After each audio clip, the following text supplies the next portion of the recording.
दोस्तों और भाइयों, स्वतंत्रता, आज़ादी ये एक बुनियादी मानव अधिकार है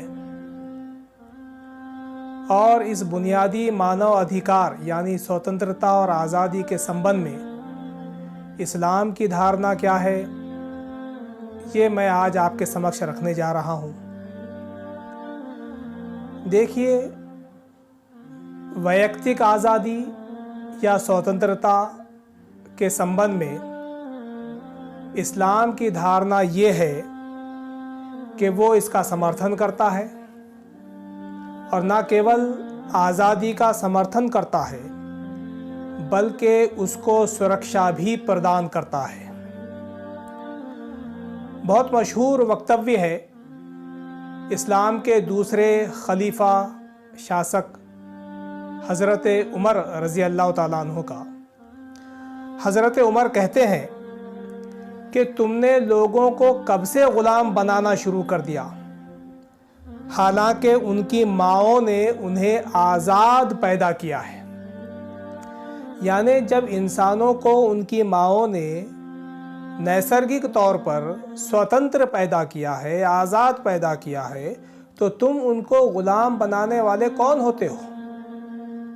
ये एक बहुत सुनहरा कौल है जो हज़रत उमर रज़ी अल्लाह ताला अन्हु का है और इससे इस्लाम में आज़ादी, स्वतंत्रता का क्या तसव्वुर है, क्या धारणा है, ये अच्छी तरह से समझ में आती है। उसी तरह से इस्लाम के चौथे खलीफा हज़रत अली रज़ी अल्लाह ताला अन्हु इस संबंध में ये कहते हैं, वो कहते हैं कि तुम किसी और के बंदे, ग़ुलाम न हो जाओ।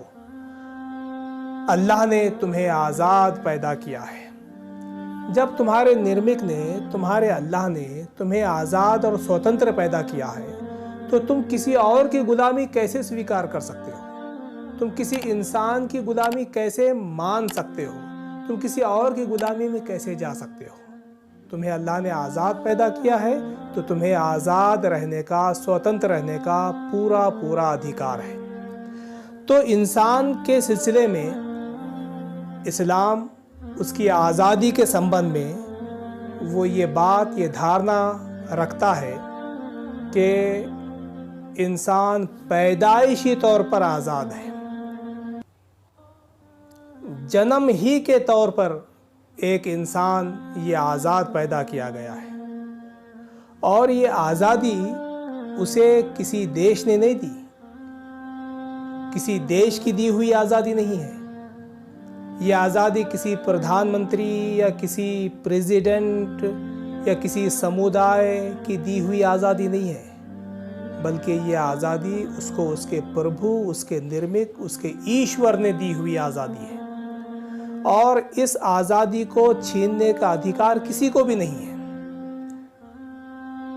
ईश्वर ने जो आज़ादी इंसानों को दी है उसको छीनने का अधिकार न किसी देश को है, न किसी क़ानून को है, न किसी समुदाय को है, न किसी प्राइम मिनिस्टर को है, न प्रेसिडेंट को है। कोई उसकी इस आज़ादी को छीन नहीं सकता। तो इस्लाम ये कहता है कि व्यक्ति को आज़ाद रहने का अधिकार है, उसको बहुत सारी आज़ादियाँ उसके प्रभु ने, उसके ईश्वर ने प्रदान की हैं।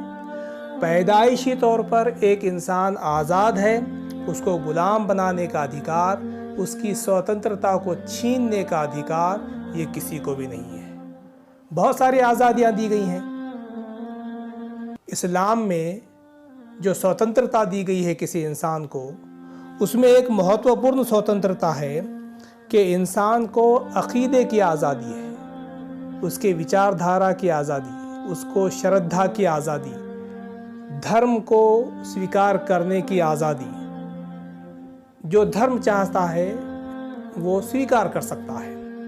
इस मामले में ज़ोर ज़बरदस्ती उसके साथ नहीं की जा सकती। इस्लाम धर्म के मामले में ज़ोर ज़बरदस्ती करने से मना करता है और कहता है कि एक इंसान को धार्मिक स्वतंत्रता है और उसको धर्म स्वीकार करने की या अपनी विचारधारा रखने की या अपना एक अच्छा अक़ीदा रखने की उसको पूरी पूरी आज़ादी है और उसको इस आज़ादी को कोई छीन नहीं सकता। इस्लाम ने जो किसी व्यक्ति को धार्मिक स्वतंत्रता दी है, उसको छीनने का अधिकार खुद प्रेषित मोहम्मद सल्लल्लाहु अलैहि वसल्लम को भी नहीं दिया गया। देखिए, कुरान मजीद में सूरह यूनुस के अंदर ये कहा गया ईश्वर की ओर से कि तो क्या तुम लोगों को मजबूर करोगे हत्ता कि वो ईमान ले आए। यानी तुम लोगों को मजबूर नहीं कर सकते कि वो इस्लाम स्वीकार कर लें या ईमान ले आए।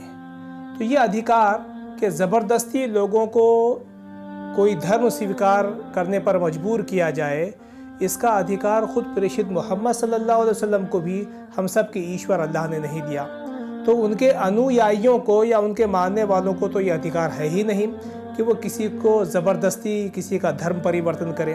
यानी इस्लाम ये अधिकार देता ही नहीं है। इसलिए ये झूठा प्रचार है कि इस्लाम ज़बरदस्ती धर्म परिवर्तन करवाने पर किसी को मजबूर करता है। फिर दूसरी बात देखिए, खुद कुरान में ये बात कही गई कि ला इकराहा फिद्दीन, कि दीन के मामले में कोई ज़ोर ज़बरदस्ती नहीं है। तो ये धार्मिक स्वतंत्रता जो एक बुनियादी मानव अधिकार है, ये इस्लाम ने मानव जाति को प्रदान किया है। लेकिन ये जो आज़ादी दी गई है धर्म के मामले में, इसके भी कुछ लिमिटेशंस हैं। इस बात का ख़ास तौर पर इस्लाम ने ख्याल रखा है कि लोग इस बात को जो है तो खिलवाड़ ना बना दें, धर्म के साथ खेलने ना लग जाएं, अपने स्वार्थ के अनुसार धर्म को छोड़ना या किसी धर्म को स्वीकार करने ना लग जाएं। जिस धर्म में स्वार्थ नज़र आया अपना उस धर्म को स्वीकार कर लिया, स्वार्थ ख़त्म हो गया तो उस धर्म को छोड़ दिया, कोई और धर्म स्वीकार कर लिया।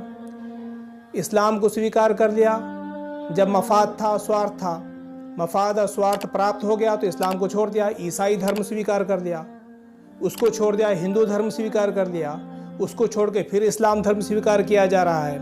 इस तरह का खिलवाड़ ना हो, इस बात की भी जो है पूरी इस्लाम ने जो है इस बात की तरफ ध्यान दिया है कि ऐसा ना किया जाए, और अगर कोई ऐसा करता है तो फिर उसको सज़ा दी जाएगी। इसलिए इस्लाम ये कहता है कि जब भी कोई धर्म स्वीकार किया जाए तो बहुत सोच समझकर, अपनी बुद्धि का पूरा उपयोग करके, पूरा समय लेकर आप जो है किसी धर्म को स्वीकार करें, किसी विचारधारा को स्वीकार करें। अगर आप उसे सेटिस्फाइड हैं, आप समाधानी हैं तो स्वीकार करें। अगर आप अभी सेटिस्फाइड नहीं हैं, अभी आपका समाधान नहीं हुआ, तो और विचार कीजिए और थोड़ा सा ठहर जाइए, सोच समझकर किसी धर्म का स्वीकार कीजिए। लेकिन जब किसी धर्म को सोच समझकर स्वीकार कर लें आप, तो फिर उस पर जम जाइए, उसके साथ खिलवाड़ मत कीजिए। ये छोड़ के धर्म छोड़कर वो धर्म स्वीकार करना, वो धर्म छोड़कर फिर ये धर्म स्वीकार करना, इसको इस्लाम में मना किया गया है। अगर कोई ऐसा खिलवाड़ करता है धर्म के साथ तो उसको इस्लाम में सज़ा दी जाती है। तो यह है धार्मिक स्वतंत्रता इस्लाम के अंदर। फिर इसके अलावा और देखिए कि दूसरी जो आज़ादी और दूसरी जो स्वतंत्रता इस्लाम में दी गई है, वो है फ़िक्र की आज़ादी, सोच विचार की आज़ादी, गौर और फिक्र करने की आज़ादी। जैसे कि कुरान मजीद में ये कहा गया सूरह यूनुस के अंदर कि उनसे कहो, ज़मीन और आसमानों में जो कुछ है उसे आंखें खोल कर देखो। आंखें खोल कर देखो जो कुछ है ज़मीन में, आसमान में, जो तुम्हारे आसपास है। अंधभक्ति मत करो, ओपन माइंड के साथ पूरी सृष्टि का जायज़ा लो, गौर करो, फिक्र करो, विचार की आज़ादी, गौर करने की आज़ादी। फिर देखिए सूरह सबा में कहा गया कि ए नबी, ए पैगंबर मोहम्मद सल्लल्लाहु अलैहि वसल्लम, उनसे कहो मैं तुम्हें बस एक बात की नसीहत करता हूँ, खुदा के लिए तुम अकेले अकेले और दो दो मिलकर अपना दिमाग लड़ाओ और फिर गौर करो। अपना दिमाग लड़ाने की आज़ादी, गौर करने की आज़ादी, विचार करने की आज़ादी, और विचार करके गौर करके फिर कोई बात स्वीकार करने की आज़ादी, ये इस्लाम हमको देता है। और ये बुनियादी अधिकार है, बुनियादी मानव अधिकार है जो इस्लाम सारी मानव जाति को प्रदान करता है। फिर देखिए इसी के साथ साथ बोलने का अधिकार, अभिव्यक्ति की आज़ादी, ये एक बुनियादी मानव अधिकार है और इस बुनियादी मानव अधिकार को भी इस्लाम समर्थन करता है। वो बोलने की आज़ादी देता है, वो लोगों को तनकीद करने की, किसी का टीकात्मक परीक्षण करने की, क्रिटिसाइज़ करने की आज़ादी देता है। और जब क्रिटिसाइज़ करना देश हित में, समाज हित में, व्यक्ति हित में हो तो इस्लाम इसको बहुत ज़रूरी मानता है, अनिवार्य मानता है कि फिर तनकीद की जाए, क्रिटिसाइज़ किया जाए, क्योंकि इसके माध्यम से समाज में जो समस्याएं निर्माण हो रही हैं उन समस्याओं का समाधान किया जा सकेगा। कुरान जो है तो साफ कहता है, देखिए कि वो अम्र बिल मारूफ व नही अनिल मुनकर, भलाई का हुक्म दो और बुराई से रोको। यानी तुम बोलो, तुम्हें बोलने की आज़ादी है, भलाई की बात लोगों के सामने पेश करो, ऐसी बात बोलो जिससे व्यक्ति का फ़ायदा हो, समाज का फ़ायदा हो, देश का फ़ायदा हो। और बुराई से रोको, बुराई के विरोध में अपनी आवाज़ बुलंद करो। क्यों? इसलिए कि बुराई के माध्यम से समाज में बहुत बिगाड़ पैदा हो जाएगा, समाज बर्बाद हो जाएगा। तो समाज को बर्बादी से बचाना है, व्यक्ति को बर्बादी से बचाना है, देश को बर्बादी से बचाना है, तो अपनी आवाज़ बुलंद करो, बोलो, तुम्हें बोलने की स्वतंत्रता है, भलाई का आदेश दो, बुरे कर्मों से लोगों को रोको और ऐसे हर कर्म, ऐसे हर कानून, ऐसी हर धारणा, ऐसी हर विचारधारा के विरोध में अपनी आवाज़ उठाओ जो किसी व्यक्ति, परिवार, समाज या देश के विरोध में हो, जो समाज और देश को बर्बाद करने वाली हो। तो इस्लाम ये बुनियादी अधिकार, ये बेसिक जो राइट है वो जो है तो इंसानों को प्रदान करता है कि तुम बोल सकते हो, तुम्हें बोलना चाहिए, अभिव्यक्ति की तुम्हें आज़ादी है। लेकिन अभिव्यक्ति का आज़ादी का मतलब ये भी नहीं है कि आप उसका नाजायज़ इस्तेमाल करके खुद का भी नुकसान करें और दूसरों का भी नुकसान करें। इस्लाम ये कहता है कि आज़ादी का मतलब ये है कि तुम उसके माध्यम से, अभिव्यक्ति के आज़ादी के माध्यम से खुद का भी भला करो, समाज और देश का भी भला करो। लेकिन अगर तुम अभिव्यक्ति की आज़ादी का जो है गलत इस्तेमाल करते हुए खुद का भी नुकसान करना चाहोगे, समाज का भी नुकसान करना चाहोगे, देश का भी नुकसान करना चाहोगे या किसी विशेष समुदाय का नुकसान करना चाहोगे, तो इस्लाम कहता है कि ऐसी आज़ादी तुम्हें, अभिव्यक्ति की ऐसी आज़ादी तुम्हें नहीं दी जा सकती। तो ये बहुत ज़रूरी है कि इसको भी समझा जाए कि आज़ादी का क्या मतलब है। आज़ादी का मतलब ये नहीं है कि इंसान आज़ाद है, चाहे वो बलात्कार करे, चाहे वो व्यभिचार करे, चाहे वो करप्शन करे, उसको आज़ादी है, वो शराब पिए, वो दंगे करे, वो फसाद करे, उसको पूरी आज़ादी है। ये तसव्वुर, ये धारणा इस्लाम की नहीं है। इस्लाम ये कहता है कि तुम्हें अभिव्यक्ति की आज़ादी या किसी भी तरह की आज़ादी तब तक है जब तक कि दूसरों का नुकसान ना हो। तुम्हारी आज़ादी की हद वहीं तक है कि तुम दूसरों का नुकसान ना करो। जहाँ से दूसरों का नुकसान, किसी व्यक्ति हो, समुदाय हो या देश हो, उसका नुकसान शुरू हो जाता है, इस्लाम कहता है कि फिर तुम लिमिट क्रॉस कर रहे हो, अपनी आज़ादी की, स्वतंत्रता की तुम लिमिट क्रॉस कर रहे हो। लिमिट क्रॉस करने का अधिकार इस्लाम तुमको जो है तो नहीं देता है।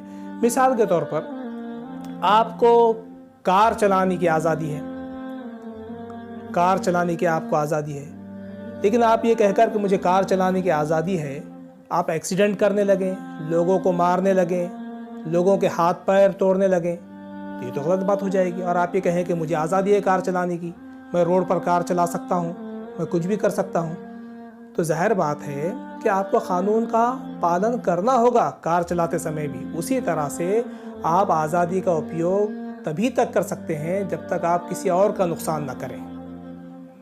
तो ये है इस्लाम में आज़ादी का तसव्वुर। इस्लाम वैयक्तिक स्वतंत्रता देता है, धार्मिक स्वतंत्रता देता है, अभिव्यक्ति की आज़ादी इंसान को प्रदान करता है, और ये तब तक प्रदान करता है जब तक कि आपका भी फ़ायदा हो, समाज का भी फ़ायदा हो और देश का भी फ़ायदा हो।